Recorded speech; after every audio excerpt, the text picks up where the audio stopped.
Good morning. आणि तू उठलास? कसं वाटतंय तुला? त्रास नाही ना होत जास्त? एकदम मस्त वाटतंय. सावकाश. आणि सकाळी सकाळी तुझा चेहरा पाहिल्यावर मस्तच वाटणार ना.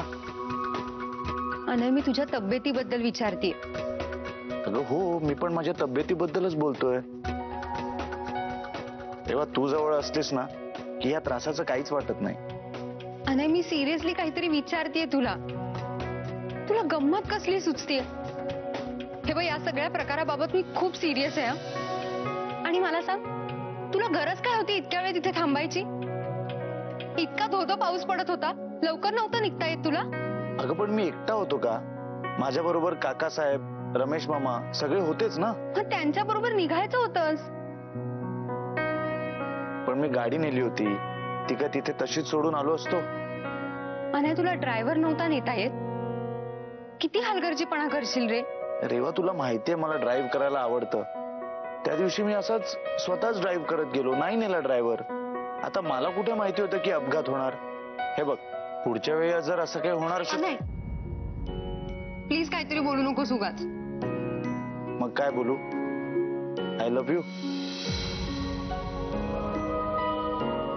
चला, आजच्या दिवसाची सुरुवात मस्त झाली. आता एक अनय, तुला नेहमी कसं हेच सुचतं रे? नेहमी नाही, तू जवळ असलीस की. अनय, आता बास. त्या अपघाताची कल्पना केली तरी अंगावर काटा येतोय माझ्या. नेमकं घडलं तरी काय होतं?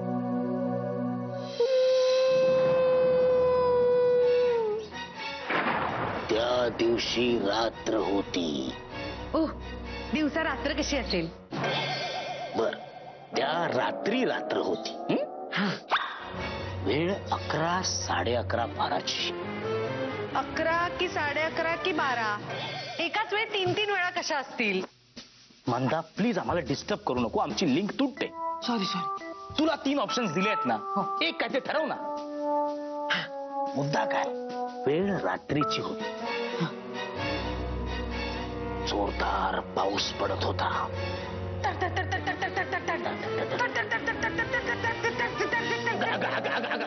मंदा, पाऊस पडतोय, ढोल ताशे कसले वाजवतोयस? पावसाचा आवाज. नाही, असं कसं? गाडीच्या टपावर जो पाऊस पडतो त्याचा आवाज कसा असेल?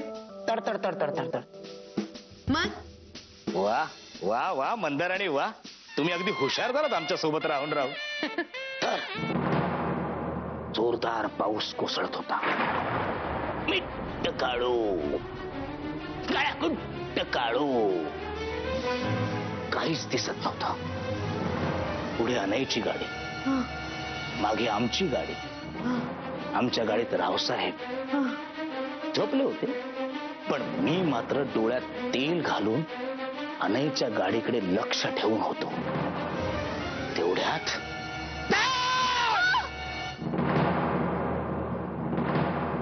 वीज कोसळली आणि तू जशी दचकलीस ना, तसा अनय दचकला. ओ, तुम्ही मागच्या गाडीत होतात ना? तुम्हाला कसं दिसलं अनय दचकला ते?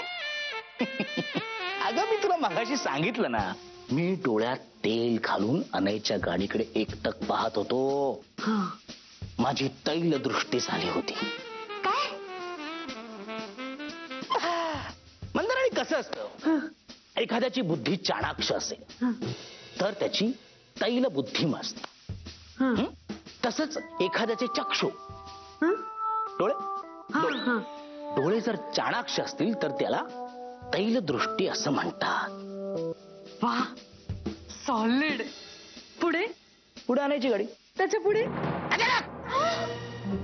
अचानक कुणाच्याही लक्षात येणार नाही ते घडलं. काय? एखाद्या पतिव्रतेचा एखाद्या अवखळ क्षणी अनपेक्षितरित्या पाय घसरावा, तसाच रस्त्यावर साचलेल्या चिखलात अनयच्या गाडीचा पाय टायर. हा, अनयच्या गाडीचा टायर घसरला. अच्छा. आता हे काय? चिखलाचा आवाज. अच्छा. अनय घाबरला. त्याचा गाडीवरचा ताबा सुटला. माझ्या लक्षात आलं. मी ड्रायव्हरला म्हटलं, ड्रायव्हर थांब, आपली गाडी थांबव. ड्रायव्हरने गाडी थांबवली. कडा दरवाजा उघडून मी बाहेर आणि धावत धावत धावत धावत धावत धावत अनयच्या गाडीपर्यंत पोहोचलो. पण उशीर झाला होता.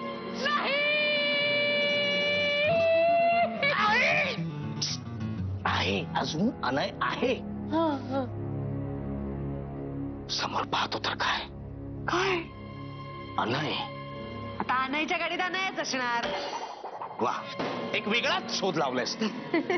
अनय होता पण बेशुद्ध. मी घाबरलो नाही. कुठलीही दया माया न दाखवता गाडीचा दरवाजा एका हाताने उघडला. परवा एअरटाईट बरणी दिली होती उघडायला, ती नाही उघडता आली. गाडीचा दरवाजा पण आखाड्या.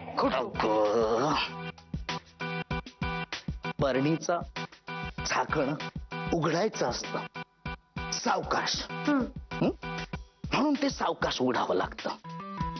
दरवाजा उघडायचा असतो आणि तो असा उघडायचा.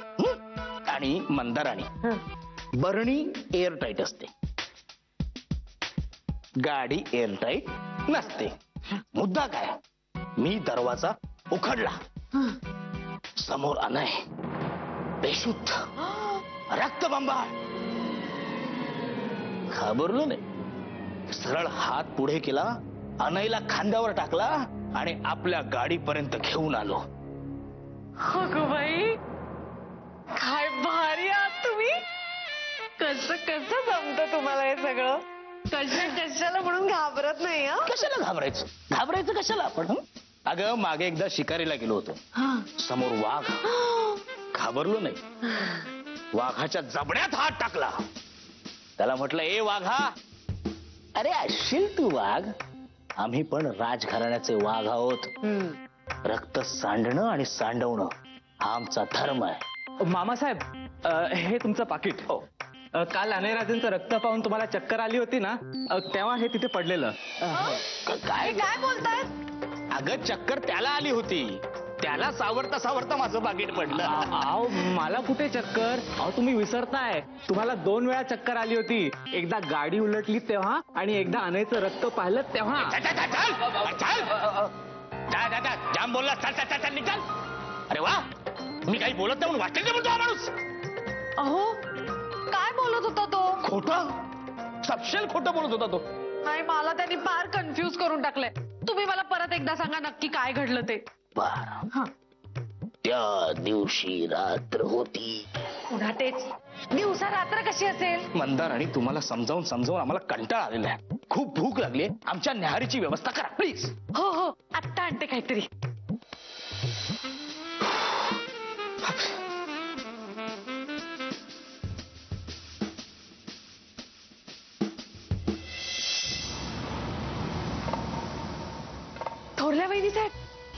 थोरल्या वहिनी साहेब, तुम्ही तरी सांगा ना मला नक्की काय झालंय.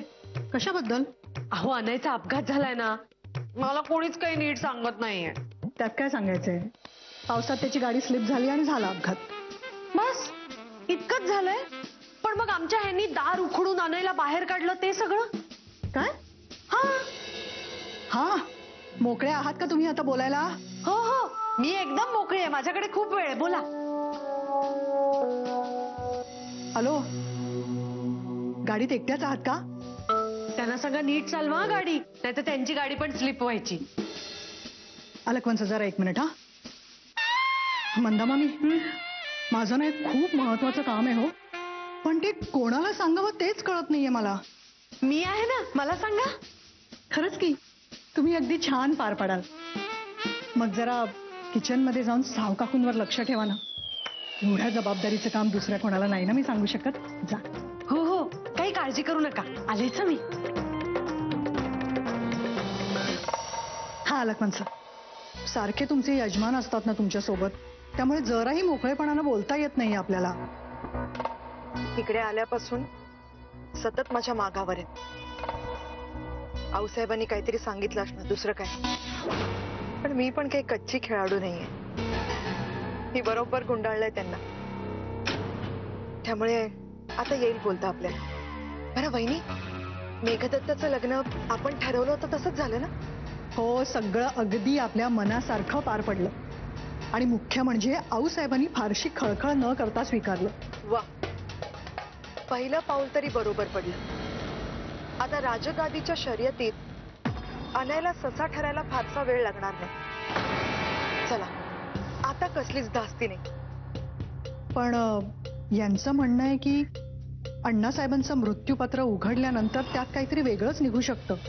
म्हणजे अण्णासाहेब कुठला ना कुठला तिढा ठेवल्याशिवाय राहणार नाही असं वाटतं ह्यांना. नाही नाही बाई, असं नाही होणार. तुम्ही फक्त 2 गोष्टींकडे लक्ष द्या. एक तर राजगादीपासून अनयला शक्य तितक्या दूर ठेवा. आणि दुसरं महत्वाचं टार्गेट म्हणजे मेघदत्तच्या मनात राजगादीबद्दल आकर्षण निर्माण करा. तेच तर जमत नाहीये ना. मेघदत्त काहीही ऐकायला तयार नाहीये अलकवंच. वहिनी, त्यासाठी रॉमिलाचा मोहऱ्यासारखा वापर करा. पवित्रा बदला तुमचा. सरळ मार्गाने जर का हव्या त्या गोष्टी मिळत नसतील ना, तर वाट वाकडी करा. मेघदत्ताला मान्य नसली ना तरी सुद्धा बायको आहे ती त्याची. कितीही नाकारलं तरी या नात्याची मात्रा बरोबर लागू पडते. त्यामुळे जे काय होईल ते कळवा मला. ठेवते फोन. अनय राजेंची तब्येत कशी आहे? आता बरी आहे. मी भेटून आलोय त्यांना. आम्ही त्यांना वेळेत गाडीतून बाहेर काढलं आणि हॉस्पिटलमध्ये ऍडमिट केलं म्हणून बरं झालं. नाहीतर परिस्थिती फार गंभीर होती त्यांची. हो ना. रमेश, आम्ही असं ऐकलंय की तुम्ही अनय राजेंना गाडीतून बाहेर काढलं आणि संकटाच्या दारातून वाचवलं. आणि आम्ही झोपलो होतो वगैरे वगैरे. आलोच आम्ही. थांबा, काय विचारतोय आम्ही? अहो रावसाहेब, भलतच काय. आणि तिथे काय घडलं हे तुम्हालाही माहितीच आहे की. आम्ही अशी हिम्मत तरी करू का रावसाहेब? करूही नका. दिलेली कामं पूर्ण करा. काय झालं वकिलाचं? मृत्यूपत्राचं? होईल ते. काय म्हणालात? म्हणजे आम्ही बोललो त्या वकिलाशी, पण तो वकील तुमचंच ऐकत नाही तर आमचं काय ऐकणार ना. नाही म्हणाला तो. मग पैसे फेका तोंडावर त्याच्या. त्याचाही काही उपयोग नाही. मग जबरदस्ती करा. काहीही करा रमेश, पण मृत्यूपत्र आपल्या हातात यायलाच हवं. राजगादी मिळवण्यासाठी आम्ही काहीही करू शकतो. काहीही. काही? एखाद्याचा जीव घ्यायला लागला तरीही. कारण रक्त सांडल्याशिवाय सत्ता हातात येत नाही. आणि रक्त सांडवल्याशिवाय ती उपभोगता येत नाही. आणि जर हे रक्त सरनोबतांचंच असेल तर? आम्ही आमच्या कुटुंबावर खूप प्रेम करतो. हा प्रश्न विचारलाच कसा तुम्ही?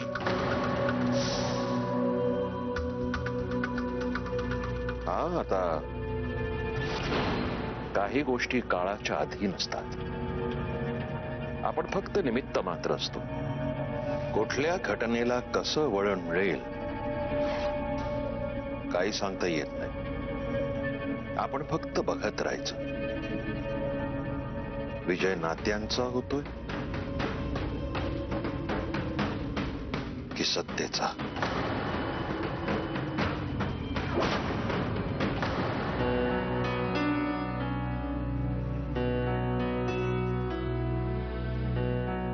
अनय, काय करतोयस तू? अरे अजून बराच आला नाहीयेस, कशाला पायावर जोर देतोयस? तेव्हा ठीक आहे, एवढं काहीच झालं नाहीये. आणि मी उद्यापासून कामाला पण जाणार आहे. तू लहानपणापासून असाच हट्टी होतास का रे? ते इथे. अरे तू काय आता माझे केस विंचरणार आहेस का? मी लहान नाहीये. तू असं ऐकणार नाहीस. दे इकडे. बस इथे. देवा, बस. सावकाश. काय करतेस तू? शांतपणे बस. अरे अरे काय करतोयस तू? अरे दार उघडे, कुणीतरी येईल ना. आता इथे परमेश्वर जरी आला ना तरी मी तुला सोडणार नाही. अरे सोड.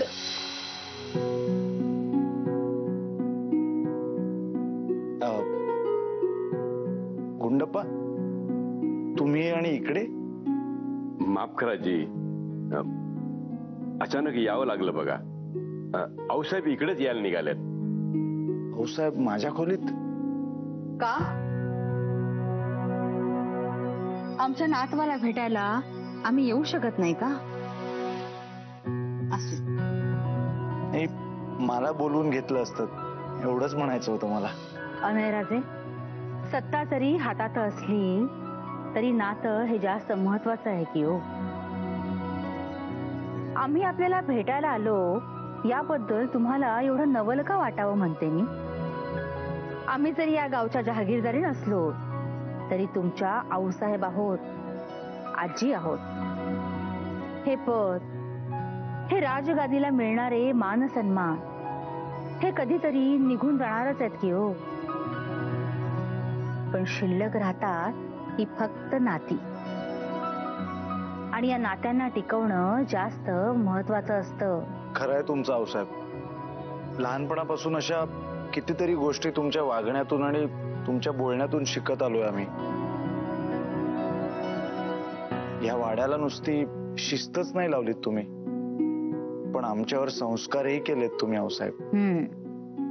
कारण घर उभं करण्यासाठी संस्कारांचीच गरज असते की हो.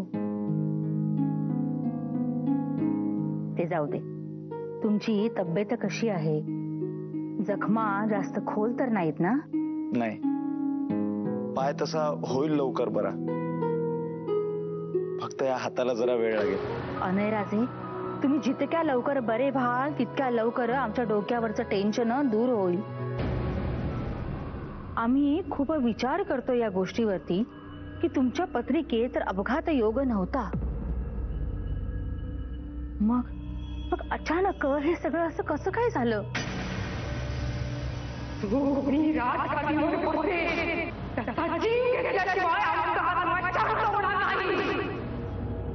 राजगादीचा मान हा अनयराजेंना मिळणार. मला काहीतरी विचारायचंय. बोला, काय विचारायचंय? राजगादीचा मान हा अनयराजेंना मिळणार, पण ही गोष्ट कुणाच्याही कानावर जाता कामा नये, कुणालाही कळता कामा नये. रेवा, काय विचारायचंय तुम्हाला? हो, हेच विचारायचं होतं की नवमीच्या उपासाला खिचडी चालते ना? अहो, उपासाचे सगळे पदार्थ या उपासाने चालायला हवेतच ना. नाही म्हणजे इथे उपासाला फक्त दूधच घेतात कधी कधी, म्हणून विचारलं. झेपेलं तसा उपास करावा माणसाने. काही पूजांना अन्न वर्ज्य असतं म्हणून दूध घेतो आम्ही.